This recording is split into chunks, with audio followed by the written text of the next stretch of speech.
Et yo YouTube! On va parler aujourd'hui de la Lethal Gaming Gear LA1, qui est la première souris de la marque, ainsi que la OP1 RGB, appelée aussi Dark Frost, de N-Game Gear. C'est assez simple, l'une m'a impressionné et l'une m'a déçu. Je tiens à indiquer que c'est la boutique française Maxi Sport qui m'a envoyé ces deux souris pour que je puisse vous les présenter. Et je les remercie une nouvelle fois de soutenir mon travail en m'aidant à vous proposer ces reviews. Si ces souris vous intéressent, je vous mettrai mes liens affiliés ainsi que mon code promo EFRA5 en description. Cela soutient la chaîne, et je profite pour remercier toutes les personnes qui l'utilisent depuis plus d'1 an maintenant.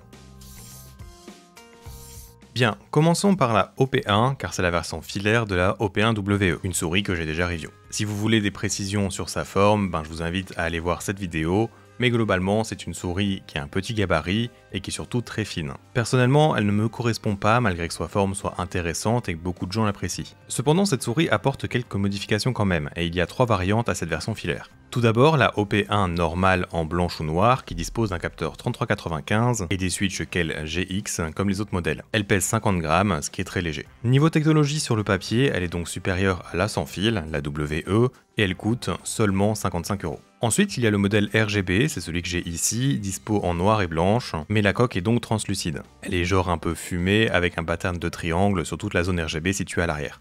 L'intérieur est le même, avec comme seule différence l'ajout d'une petite loupiote qui s'occupera de diffuser les réglages RGB. Cela ajoute 1 gramme à la souris, et ce modèle coûte 65 €. Et finalement, la troisième variante, et la plus populaire, c'est la version Weka, qui comme son nom l'indique, est utilisable en 8000 Hz de polling rate. Et il semblerait d'ailleurs que soit l'une des souris qui possède la plus basse latence du moment. Elle coûte elle 75 € et possède également la possibilité de régler la distance d'activation des switches. Car en effet, bien que les 3 variantes possèdent les nouveaux Kel GX en clics principaux, il n'y a que la Weka qui permet de les modifier. J'ai d'ailleurs été un peu déçu car j'avais justement demandé la version RGB en me disant que je pourrais vous parler de cela quand même. Eh bien en fait non.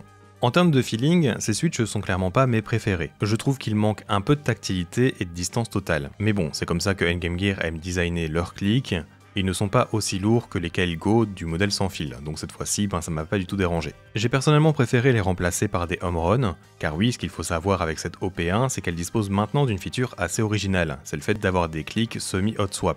C'est-à-dire le fait de pouvoir remplacer les switches par d'autres qu'ils proposent à la vente séparément. Vous pouvez par exemple les retrouver sur Maxi Sport à un prix de 9 €. Je dis semi-hot swap car en fait c'est pas comme un clavier où vous avez juste à retirer la touche et puis le switch en 2 secondes. Ici, même si ça reste simple, ça prend quand même bien plus de temps. De plus, ce système est propriétaire dans le sens où ce sont des switches qui sont soudés en fait à un PCB compatible. Si vous voulez mettre d'autres switches que ceux vendus par N-Game Gear, il vous faudra dessouder et ressouder comme n'importe quelle autre souris. En gros, dans l'emballage de la souris, vous avez un tournevis de fourni qui permet d'ouvrir donc la souris. Les 2 vis sont visibles directement de base avec le placement des patins, ce qui est cool. Ensuite donc, il vous faut débrancher 3 câbles pour pouvoir manipuler plus facilement, celui des boutons latéraux et 2 des clics principaux. Après ça, il faut dévisser les 4 vis qui retiennent les 2 switches, et il reste à placer les nouveaux, puis tout revisser et rebrancher. Faites bien attention que le PCB des nouveaux switches que vous venez d'ajouter sont bien centrés et alignés, sinon cela pourrait créer du pré-travel et dégrader le bon ressenti des clics. Vraiment rien de compliqué donc, mais c'est pas juste d'éclipser quelque chose et le remplacer. Je trouve cette feature très bien en soi, et il faut encourager ce genre de changement, mais on va pas se mentir, une fois que vous avez trouvé les switches que vous aimez, je crois pas que vous allez de nouveau vous amuser à les changer, surtout à coût de presque 10 € à chaque test. Si vous aviez juste à changer les switches en eux-mêmes, qui sont majoritairement trouvables à moins de 2 € chez AliExpress, eh bien ce serait différent. Il me semble d'ailleurs que la Lamzu Taichi sera mieux réalisée là-dessus d'ailleurs. En dehors de cela, la souris est vraiment excellente, c'est une souris qui fait vraiment qualitatif en main et très solide. Le revêtement est de toute évidence l'un des meilleurs parmi plus de 100 souris que j'ai pu tester, il est lisse et doux mais très agrippant. Il gardera par contre les traces de doigts facilement. La molette est légère, mais avec un ressenti de chaque cran, et son clic est bien défini en étant relativement léger. Les différences sont minimes, mais je la trouve meilleure sur tous les points comparée à celle de la WE. Elle matche mieux mes préférences en gros. Les latéraux me semblent légèrement améliorés aussi, mais cela peut juste être une variante d'un exemplaire à un autre. Ils sont légers, cliquis, très réactifs et très spammables, le meilleur des mondes donc. C'est pas aussi léger que ceux de par exemple une Ultralight X ou une Beast X, mais c'est pas mal. Et finalement, le câble est bon, il est bien relevé à l'avant, et les patins sont bons également. Il y a d'ailleurs un deuxième set de fournis dans la boîte qui sont plus grands mais avec des trous au milieu pour garder l'accès aux vis. Vous avez aussi des grippes de fournis pour les côtés qui sont de mon point de vue utiles en fait si vous voulez élargir la souris comme je l'ai fait pour ma version sans fil. Donc en soi, cette nouvelle OP1 est probablement l'un des meilleurs choix disponibles en termes de rapport qualité-performance-prix. Vous pouvez même avoir le top du top en termes de performance pure avec la version Weka, même si le prix donc est moins intéressant. Il vous faudra par contre accepter le fait de jouer avec un fil. Et je vous conseille fortement le Bungie Oriza de chez Vaxi pour l'associer avec cette souris si vous en avez les moyens. Personnellement, la forme ne me correspond pas, rejouer avec un fil ne m'intéresse pas non plus, et le 8 Hz n'est pas l'élément qui me ferait considérer le fait de jouer dessus malgré tout, donc voilà. Je vais vous passer un sound test de cette souris avec lesquels GX, ainsi que celui de la Lethal Gaming Gear L11, comme ça on pourra enchaîner sur elle. Mais avant cela, si mon contenu te plaît, n'oublie pas de t'abonner, lâcher un pouce bleu, et pourquoi pas activer la cloche de notification pour être au courant de chacun de mes futurs tests.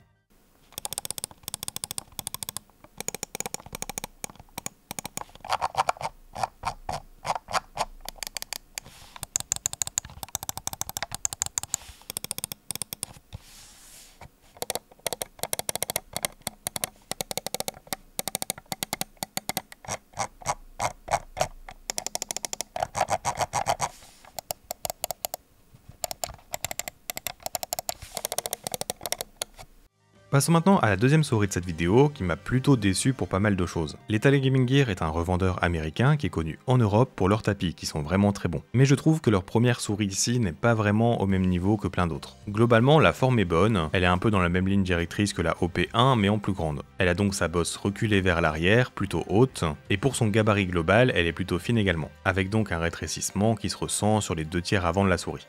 C'est cet élément d'ailleurs qui l'a fait s'éloigner d'une Pulsar X2 globalement, qui est elle large avec ses côtés droits. Je préfère la X2 personnellement avec ma morphologie et mon style de grip, mais si vous jouez en claw grip et que vous ne voulez pas un remplissage complet de votre paume, la L1 sera sûrement un bon choix. Par contre, pour le reste, comme je disais, je la trouve en dessous de pas mal de souris. Il s'agit donc du premier batch qui est censé avoir un petit problème de qualité sur le côté gauche de la souris, et c'est pour cela qu'elle est vendue à 90 €. Mais personnellement, ma copine n'a pas ce problème, mais c'est peut-être car j'ai moins d'une semaine de jeu dessus. Je peux cependant activer les boutons latéraux en faisant plier le plastique, si j'appuie bien plus fort que normalement, mais en soi, ça c'est pas trop grave. C'est plutôt le ressenti global de la souris en main qui ne m'a pas plu. Elle fait 53 grammes cependant, ce qui est une très bonne chose, elle est effectivement légère. En fait, déjà, elle n'a pas de revêtement, il s'agit d'un plastique lisse qui ne va pas aider à un ressenti très qualitatif. Ensuite, les boutons latéraux, je les trouve mauvais. C'est même pas un problème de pré ou post-travel, mais c'est plutôt l'implémentation des boutons que je ne trouve pas génial. Ça fait vraiment boutons latéraux de souris d'il y a plusieurs années.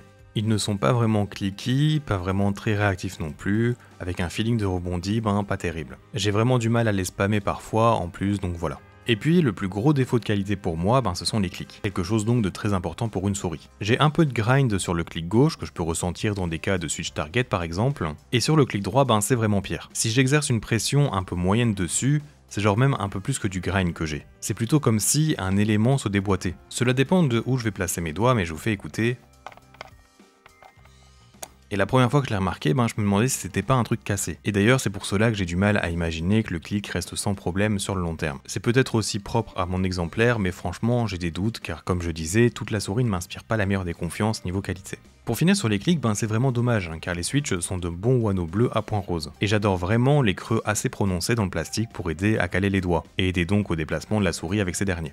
Niveau molette, elle ne fait pas très quali non plus. On dirait que je m'acharne, mais elle est juste ok je trouve. Elle est plutôt légère avec des crans qui se ressentent, mais elle est bruyante avec un bruit vraiment pas terrible. À ce niveau, c'est la pire de tout ce que j'ai sur mon bureau, et de loin. Pour parler du positif maintenant, les patins stock sont il me semble des Corepad Pro, et il y a un set supplémentaire de fourni. La glisse est donc très smooth et très bonne dès le début, c'est vraiment bien. En dessous donc de la souris, vous pouvez changer le DPI et le polling rate. Car oui, de base, elle est à 1000 Hz, mais elle est compatible en 4K avec un dongle vendu séparément, depuis peu. Et finalement, niveau autonomie de batterie, je l'ai trouvée plutôt courte pour du 1 kHz, et il faut savoir que le câble de rechargement est en caoutchouc. Voilà, en vrai je vais pas m'attarder plus sur cette souris, ce n'est pas quelque chose que je vais recommander moi personnellement dans son état actuel, surtout au vu des autres choix disponibles dans ce genre pour la même tranche de prix. Pour moi elle a juste besoin d'une refonte en gardant pourquoi pas cette forme. J'ai confiance en la marque pour cibler les points faibles et les améliorer. Il y a en fait une grosse marge de disponible à ce niveau. Avec cela dit, merci d'avoir regardé cette vidéo jusqu'au bout, et à bientôt.